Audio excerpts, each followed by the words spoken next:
Hello, welcome to Toys Are Evil. Now I'm preparing to do my toy talk. Maybe about 4 minutes to the actual time. So let me do a bit of setup.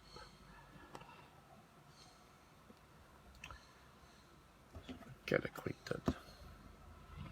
Yeah, I tried this setup on my other Facebook to have a background supporting here visual, so at least it's not just figures itself. Let me try to adjust some lighting. Lighting condition isn't exactly great. It rained the night before here in Singapore, so the skies are a bit dark, or has been a bit dark, which is quite fine, but I'm running a bit of a sore throat, so which is not a great thing to be having in this time of coronavirus, but it's, yeah, due to myself eating too much good stuff lah. Nevertheless, yeah, maybe I'll do without it. It'll be much better. Hi Jasada. I'm trying to do a setup where I can see the screen as well on my phone. I'm recording off an iPhone 6. And I don't know, I'm trying to see if it actually shows the background. Used to, they don't have a... Yeah, I still don't know how it looks like on screen, so never mind, I'll do without it lah. So I'll just focus on the figure itself. And another minute to go before this happens. We have a closer look at this figure. Ooh. I explain what this figure is about.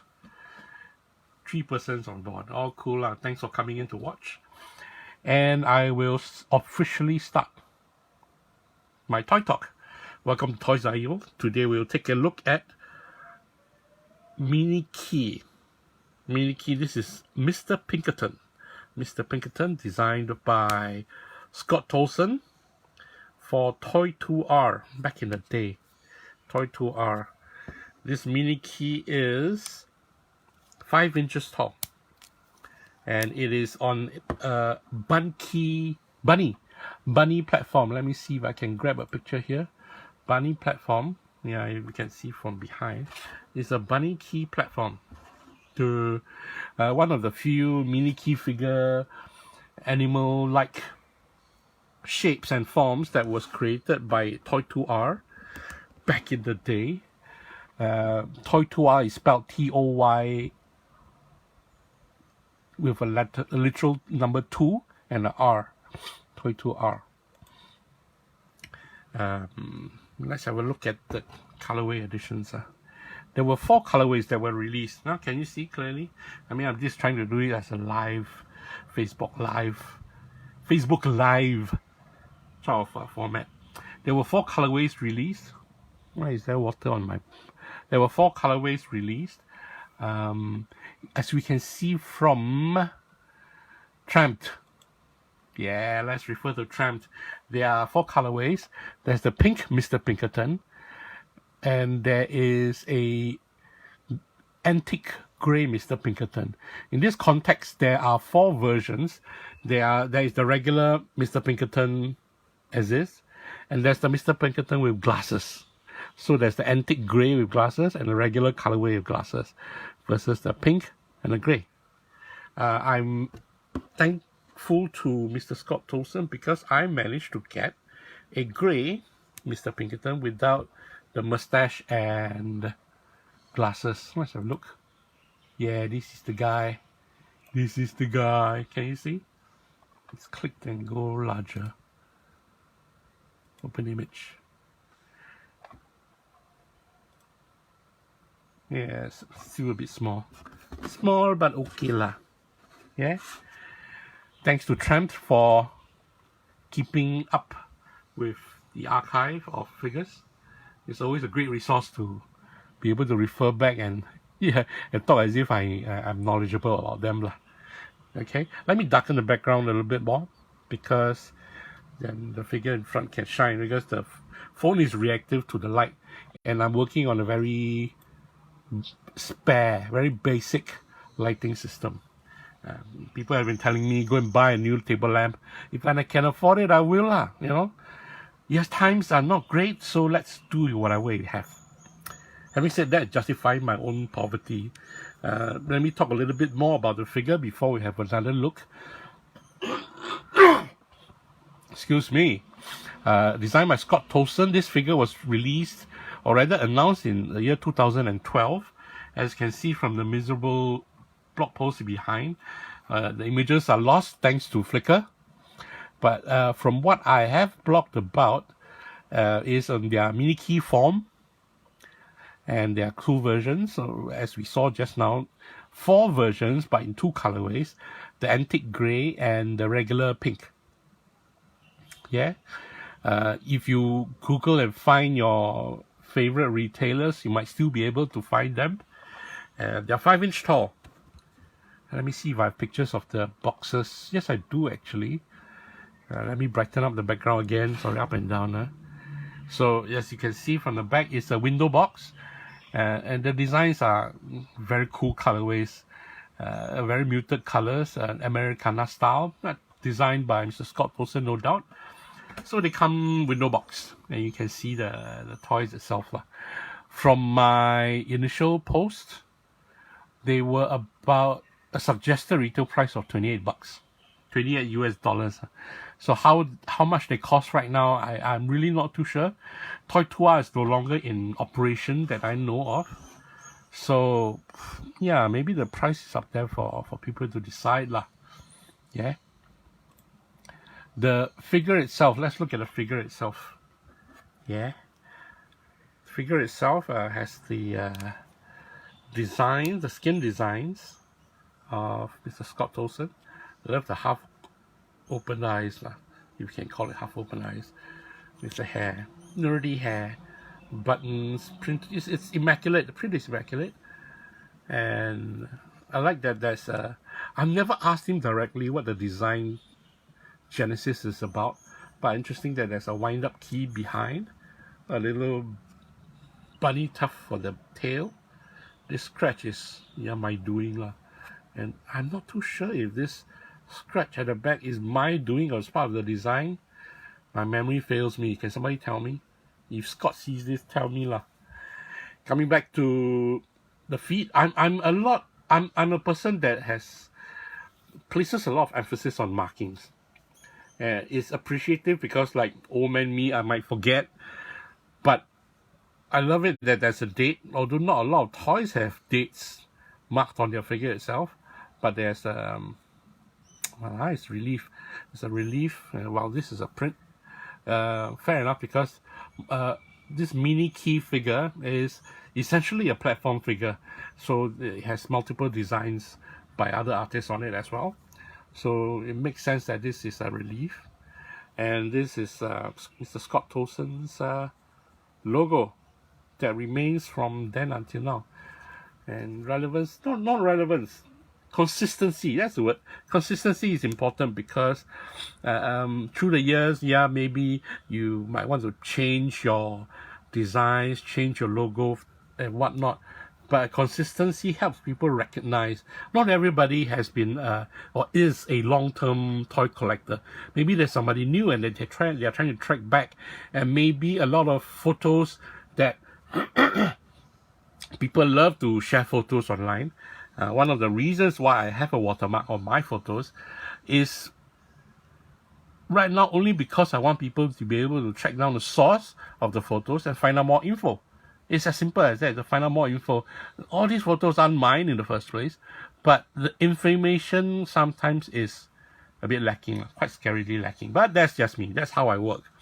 So having said that, you might change your logo, you might change your name, your nick, but you don't want it to end up impeding your past works that people might not necessarily find straight up when they Google or hashtag you, and they can't find you. Does it make sense? I hope that makes sense. Okay, back to the toy. I'm talking too much beyond the toy. But it's Toy Talk. It's partially about toys, and it's about everything else. Now having a closer look at the design here, these are not scratches, it's part of the design. which makes me think that this here is part of the design lah. It's not me scratching it lah. I would cry though. This I'm not too sure lah. This I think is myself lah. Sad, right? From the details here, I don't know if you can see from the details, the resolution ain't exactly great on Facebook Live. There are rivets, so it feels as if it's a robot. Feels like Mr. Pinkerton is a robot. Nice. Clockwork robot. It makes sense. Yeah, clockwork robot with a key behind. So it's less steampunk and more children's clockwork robot. Would you agree with me? This is my speculation. I've never asked the artist and the creator himself what it actually, the design entails. So let me do a check. While I remembered there isn't exactly a story behind blogging here. Yeah, there is. Preston T. Pinkerton, or just Mr. Pinkerton to his close friends. Let me twist a little bit so you can also actually see this guy. Let me place nice lah. Yeah, the magic of foreground. Preston T. Pinkerton, or just Mr. Pinkerton, to his close friends, is the most intelligent and lovable hare in the forest.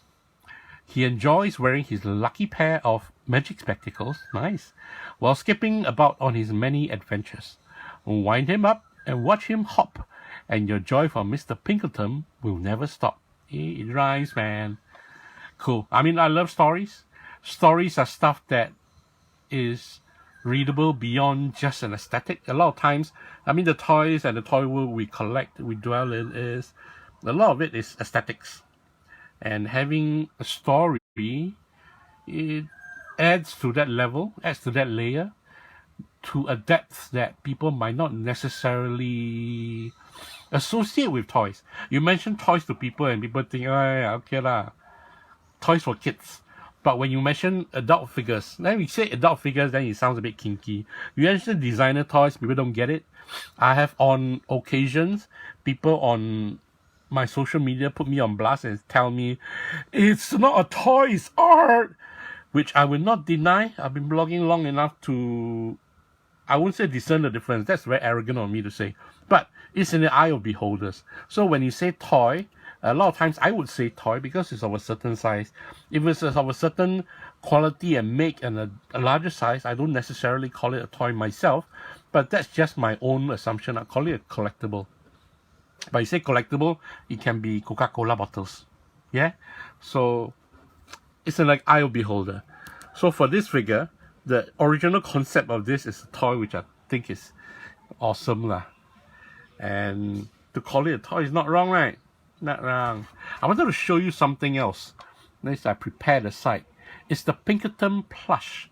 The figure has gone beyond just the vinyl toy. I forgot to say this is a vinyl toy. Okay, it's a hard vinyl, not soft, because it's not squishy, which is cool. I mean the integrity and the paint. I know we should be talking more about this toy, but I'll get back to that soon. I still have time. I've touched my 10-minute mark already, but I'll still go on a little bit because even though I have a raspy voice. At this point, this is from Flat Bonnie in collaboration with Mr. Scott Tolleson. They did a plush for Easter. This was in 2015. And I'll put a link to this video subsequently afterwards to see the plush of Mr. Pinkerton. I don't really see him that often these days. So I can only speculate that it's... No, I wanted to say that it's a licensed, signed. But then again, you have Mr. Pinkerton being produced as a plush. So yeah, it would be nice to see more Mr. Pinkerton soon. Yeah? Okay, let me darken down the background so I can... the screen of the background so I can show you a bit more about the toy. As we go into the final 5 minutes. And I shouldn't be rambling as much. Articulation around the neck, arms. And that's it. 3 points of articulation. The thing, I don't have a figure right now. If I could, I'll do a comparison next time. Maybe I'll put a picture post next to this. The older keys were smaller versions, 2.5, 3-inch dolls. They always had a certain hunch. There's part of their form that had a little certain hunch. And that personally bugged me, but it's just pure aesthetics. But I appreciated when they had the Mini Qee form. It was interesting because it was a form that was in between their larger 8-inch keys. 8-inch. I don't think I have an 8-inch key. I would love to have it, but I don't have that. And a small key, so this was the in-between one. And it didn't have the punch. On one hand, when I first saw it, I was like, oh, it's missing its iconic, iconic because we are used to it. It's habitual. But at the same time, cool. We don't have the hunch. Sorry to Toy2R for that, but that's just my own personal impressions. But having said that, this is cool by itself. And there are a few additions of bunny keys. Let me see if I can find them. Yeah, I don't have bunny key, but I have keys. And let's click and go and find what keys. Toy2R keys. Oh yeah, this was the other context of bunny keys before, like an 8-inch, where people do customs, most times customs. Yeah, quite a lot of keys coverage from back in the day, so we can help yourself by looking at it. I'll put a link lah. But right now, maybe we have a look at the. I didn't really want to do this in the first place, pimp my own blog, but it's inevitable and for reference, so I would not deny myself. Oh yeah, these are the keys that I was talking about, the smaller size keys. Do they have the hunch? Yeah, I don't have the hunch. These are the smaller size keys that platform toys, like the equivalent of Bearbricks and Dunnies back in the day. I don't know if any of you are key collectors. I would love to see your photos. That's Raymond Chow. Hey, Raymond Chong, the owner of Toy2R keys. That's quite cool. Nice. These are the bunny keys. The visual incarnation before the form that you see here in the Mini Qee. I think these are the 8-inch bunny keys. Yes, they are the 8-inch bunny keys. No pictures, thanks to Flickr. Wow, blanks. All blanks. Quite sad, right? Wow, not much of a reference. 2012 is the era where a lot of photos disappear. If I don't, nice, I can see a little bit here. Fakir. A lot of pictures have disappeared into my blog because of reasons, not my own. Anyway, I would say the Mini Qees are one of my favorite forms back in the day when they were around. And unfortunately, we don't see a lot of customs right now, actually. Productions, Toy2R keys, or rather Toy2R, to my knowledge, they are no longer in operation. I might be wrong. I've never researched on it. Since Toy2R USA closed, but I have not seen them being active in the scene for a long time, which is a waste because we also miss another toy maker whose platform toys allows designers as well to be able to have their designs to be known to more people. Does that make sense? Rather than folks coming up with funds to produce their own toys, platform toys were the other avenue where people can have their designs made production toys. Nevertheless, this is my roundout to Bunny Qee. Thanks to Jeremy for choosing this figure. I put a choice of 4 figures for folks to choose. This is Jeremy's choice. And I will thank you for watching Toy Talk. I hope this has not been a waste of your 15 minutes. And I'll do this, bear me as I do this, because I will embed this video direct on my YouTube. And I want to be able to put videos link back on my YouTube. And this is the only way, because I can't edit my YouTube. I can't edit these videos now. yeah, my editing system, iMovie, cannot allow it. So as I ramble on, and this rolls about 10 seconds, this entire video will go to my YouTube, and I could link lah. Yeah, do it low tech lah. No choice, right? So yes, it's like what's going on here, but this is meant for my YouTube, so I can end screens. I can put videos here, so people can click and watch more TOYSREVIL videos on YouTube, and hopefully subscribe and like. And yeah, maybe my rambling is about done. Then I will be finishing up this video, and I would like to thank everyone. Hi there, Shane. Hi there, Arturo. Hi there, Desmond. Sorry to acknowledge you all a bit late because I'm still trying to get used to. Hey, Jason. I'm still trying to get used to reading my phone screen to see who's reading, or rather to see who's on. Thank you for watching so far. Let me remove this. I'll see you on Thursday's episode of Toy Talk. Bye-bye.